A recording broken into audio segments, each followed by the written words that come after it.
그 내년도에 좀 영향을 미칠 요소 중에 요런 것들이 있어요. 재건축에 대한 이슈 네. 한번 좀 다뤄보면 좋겠는데 반포주공 1단지 이사 행렬 4단 봉천 빌라 전셋값까지 들썩이고 있다. 네.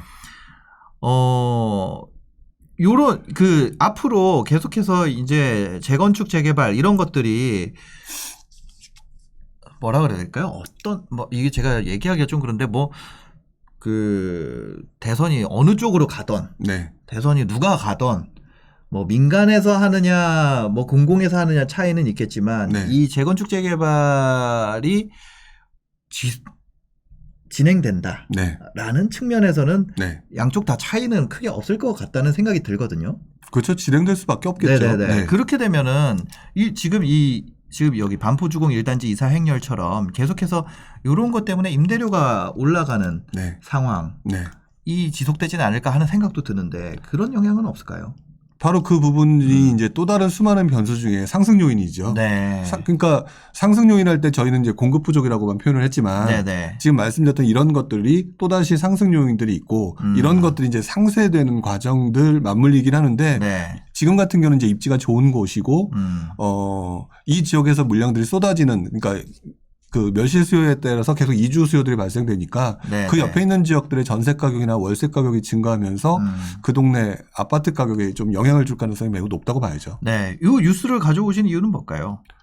그러니까 결국에는 네. 많은 사람들이 저한테 질문할 때 떨어질 거냐 올라갈 거냐를 물어보시는 경우가 많아요. 네, 네. 근데 시장은 지역적으로 편차가 되게 심해요. 지역적으로 편차가 예, 심하다. 큰 그림으로 올라갈 네. 거냐 떨어지냐를 물어보시면서 본인은 그거를 되게 지역적으로 접근을 하시거든요. 그러니까 저는 이거를 보면서 오늘 이제 얘기가 침체장 투자에 관련된 얘기도 이렇게 하지만 네네. 결국 침체장이라고 해서 안 오르는 지역들 전국이 안 오르는 것도 아니고 네네. 이렇게 지금 좋지 않은 좋지 않은 상황이 발생됨에도 불구하고 어떤 지역은 이주 수요에 따라서 전세 가격도 올라가고 월세도 올라가고 가격이 올라가는 상황이 분명히 발생한다는 사실을 좀 보여드리고 싶었어요.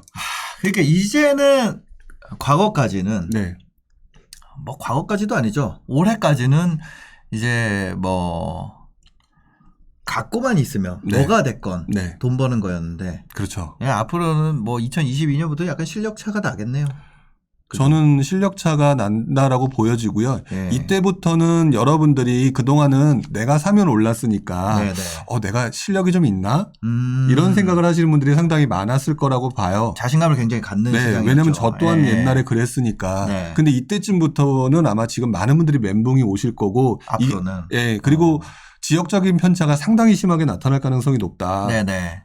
그리고 이 상황에서 내가 어찌할 바 없는 각종 세금, 정부 규제 이런 것들이 맞물리면서 네. 어떻게 보면 이제부터는 언젠가 올지 모르는 침체장과 지금 현재 이 혼돈기를 어떻게 대처해야 되는가에 대해서는 그동안 한 번도 고민한 적이 없으실 것 같아요. 맞아요. 이 부분에 대해서 이제 어떻게 보면은 오랜 기간 투자를 하면서 단련된 분들을 이제 내가 스스로 이제 경험해보는 시기가 될 거다라고 생각하면서 네. 조금 움직이는 속도들을 너무 이분들은 급하게 하실 이유가 없다고 생각이 들고요. 이미 지금까지 무주택이라면. 그러니까 이번까지 무주택이라면 네. 이분들 같은 경우는 제가 아까 표현했던 것처럼 네.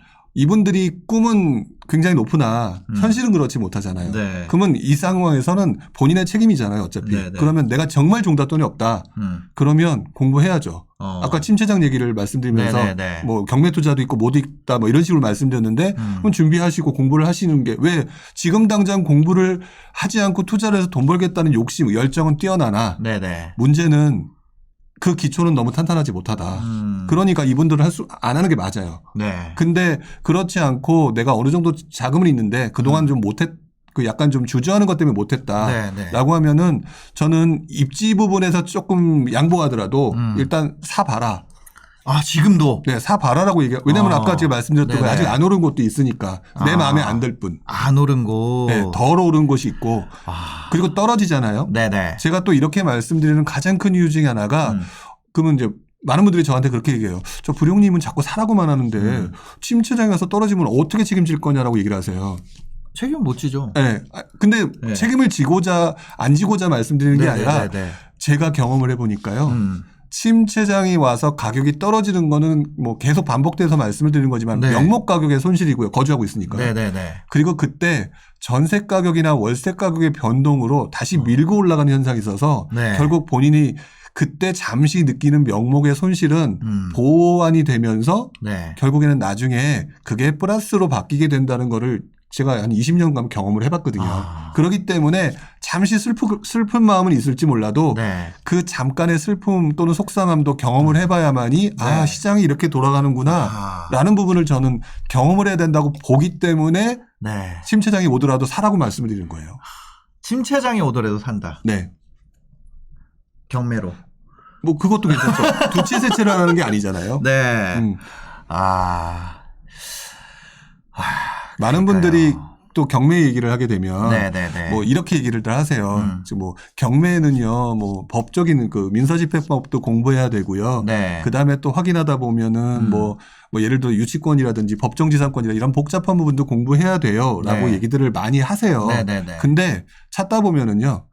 그 침체장 초반에 법정지상권, 유치권 이렇게 복잡한 내용으로 투자하시는 정도의 전문가가 되라는 얘기가 아니에요. 네네네. 아주 가장 기본적인 것만 하더라도 네. 초반에는 분명히 그 투자에 그러니까 침체장이 오잖아요. 네. 그러면 대부분의 지금 현재 집 살려고 했던 분들 다 떨어져 나갈 거예요. 그러면 조금 표현이 어떤지 모르겠지만 네. 경쟁률이 심하게 떨어지는 시기고 수많은 경매 물건들이 쏟아져 나오는 그 시기에 네. 그런 복잡한 물건 하지 않아도 분명히 가격을 낮춰서 살 수 있는 대상이 존재할 것이다. 네네. 그러면 그걸로 충분히 수익을 낼 수 있다라고 하는 건 변함이 없었던 것 같아요.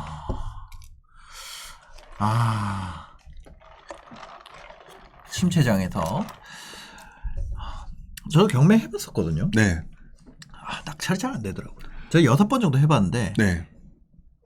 다 폐찰하고 그 문제가 이제 경매는 직접 가야 되니까. 그렇죠. 그냥 뭐 현실적으로 제가 이제 겪어본 거 직접 가야 되잖아요. 네.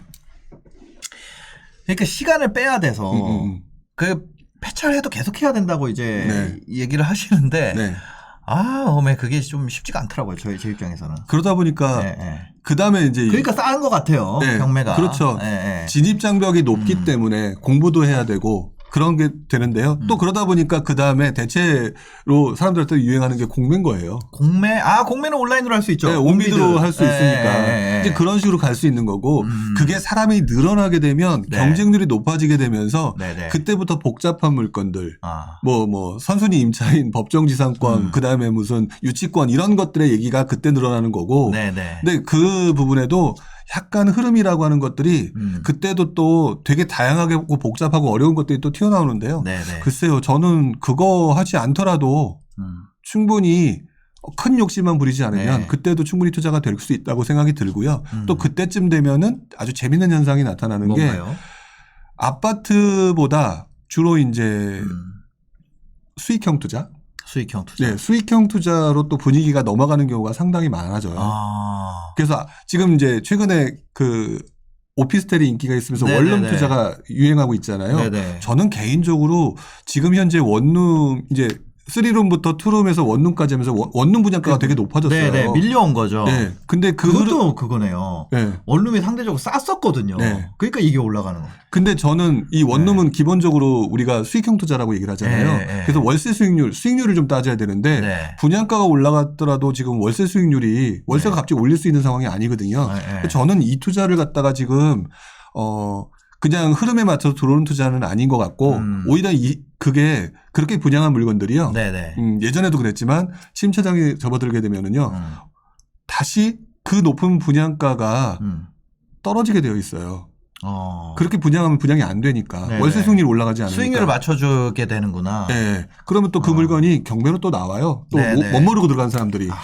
그러면 또 그 가격을 또 낮춰서 살 수 있는 거죠. 그러니까 이런 것들이 그때그때 결국 불균형한 상황을 만들어내는 거. 그래서 저는 오히려 침체장의 가장 기본적인 투자 기술은 그동안의 상승장의 뭐라 그럴까 갭 벌리기와 갭 메우기의 순환매를 이용한 거였다면 침체장은 말 그대로 시장이 그렇게 안 가니까 내가 만드는 시장이다. 내가 만든다. 네, 내가 강제로 각을 아래로 벌리거나 더 아래로 벌려버리고 그 물건을 가지고 수익을 내는 약간 그런 방식으로 가는. 그래서 네. 그때쯤 되면은 침체장 때는 가장 많은 투자가 빌라도 유행을 하게 돼요.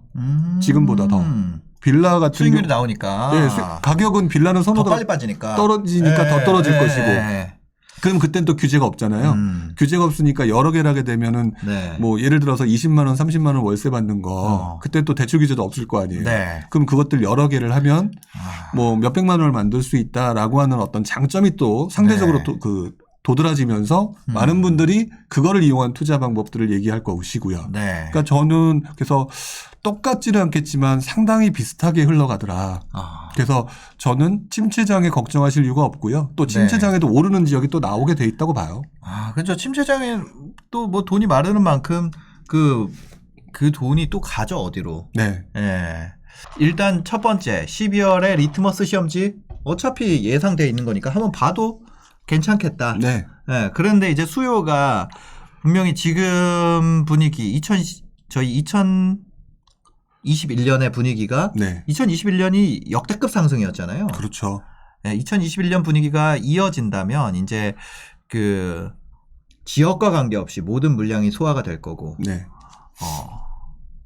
그렇지 않다면 뭔가 수요 위축이 조금씩 나타나고 있다는 증거가 될 거고. 그런 부분이 네네. 그 다음 분기 좀 더 도드라지겠죠. 네네네. 그러면 이제 그때부터는 이렇게 분위기가 꺼지는구나 아니면 네. 조금 죽는 거기 때문에 준비해야 되겠다. 이렇게 충분히 생각할 수 있다라는 거죠. 그러면서 이제 침체장의 투자 기술인 경매에 대해서 네. 조금씩 지금 준비를 해놔도 네. 괜찮지 않을까. 그러니까요. 경매. 내가 그 권리 분석 배웠던 거 다 까먹었는데. 전 돈 주고 배웠거든요, 경매를. 대부분 다 돈 주고 배우시죠. 그렇죠. 다 돈 네. 주고 배우죠. 네. 저도 맞아. 2008년도에 2008년도 이제 금융위기 오고 난 다음에 그때 분위기를 생각하면 한 1년 정도는 다들 우왕좌왕했던 것 같아요. 네네. 금융위기 오고 되게 분위기 안 좋았을 때. 근데 그러면서 2009년부터 슬금슬금 사람들이 늘어나요. 물론 이제 상승장의 분위기랑 다르게 천천히 늘어가고 많은 인원은 아니었지만 그러면서 이분들이 또 이제 경매 쪽이나 기타 그쪽 분야에 좀 뛰어나신 분들이 점점점 튀어나오면서 또 그때 수많은 정보들을 또 이제 공유를 하시죠. 그러면서 그때 굉장히 큰 붐이 일어났던 것 같아요. 네. 그래서 이제 그런 분위기면은 이제 경매로 사고 아니면 뭐 수요가 너무 세다 생각보다 그러면은 지금 사도 이 가격으로 만약에 그 하락장이 온다 그래도 이 가격으로 다시 안 올 수 있으니. 네, 그렇죠. 12월에 봐서 수요가 너무 세다 싶으면은 사는 게 나을 수도 있고. 그러니까 물가 상승률이라는 게 존재하고 그 인플레이션이라는 게 존재하고 그 물가 상승률만큼 결국 우리 그 아파트 분양가도 올라갈 수밖에 없는 구조니까 떨어진다라고 얘기하는 걸 너무 단기적으로 접근하시잖아요. 그러니까 지금 철근 가격 이런 거 엄청 올랐어요. 그러니까 지금 우리가 2, 3년 전에 지었던 분양가로 앞으로 3, 4년 후에 지을 수는 없어요. 없죠. 인건비 올라가니까. 네, 올라갈 수밖에 없고. 근데 그거를 갖다가 떨어지라고 얘기하면 경제 폭망이에요. 폭망이기 때문에 경제 폭망을 원하는 또 정부도 국가도 없을 것이고 그럼 결국에는 조금씩 올라가는 구조인데 그 부분하고 그 부동산 투자를 같이 섞어 놓고 보게 되면 결국 장기적인 우상향이라는 말 자체가 누구한테는 조금 좋지 못한 얘기로 들을지 모르겠지만 그 현실이니까. 그거는 뭐 어쩔 수 없이 그렇게 되는 거잖아요. 네, 그러니까 그 부분을 자연스럽게 여러분들도 몸에 체득화하시는 게 맞는 것 같아요. 네.